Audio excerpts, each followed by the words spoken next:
This is not, it needs to be a little hotter.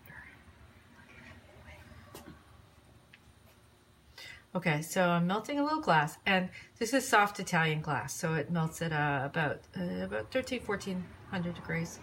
And it's an oxygen propane torch.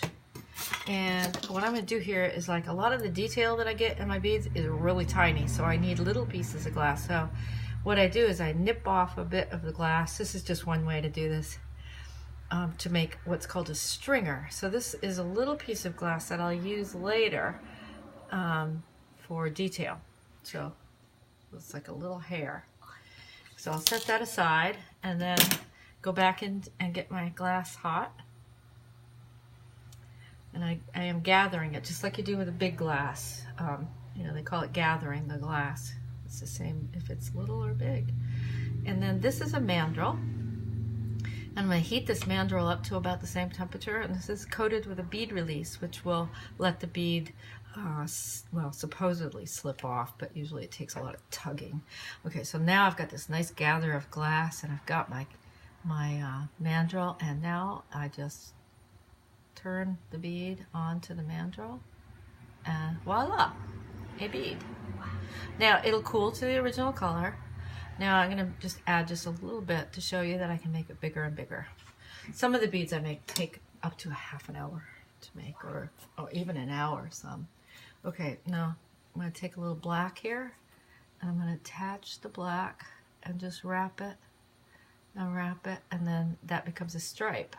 I'll put another stripe on it, so it'll be, and then I can put a little stripe of white on it, and I'll just melt that off. Now this could be just a plain striped bead. As it cools, you can see what it looks like. Oh, beautiful. Isn't that pretty? But we're not going to do that. We're gonna melt it and let it drip just a bit, because this is a little demonstration bead. And I'll just let it drip. See how it's dripping just a little? Just gravity doing its trick. Now I'm going to press it, and then I press it again. And see all those pretty colors that comes out? Oh my goodness. Now see, you could use that as a bead, you know, just like that, but I'm not going to. We're going to cut it. We're going to, what they call flame polish it, which takes some of the little marks out of the glass that the master did. I'm going to cut it, and I'm going to manipulate it just a bit. Okay, now I can come in with a little bit more of the turquoise here. A couple, 3 little blips here.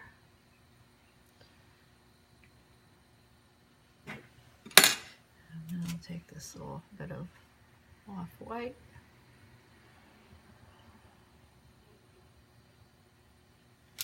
And then we're using black, right?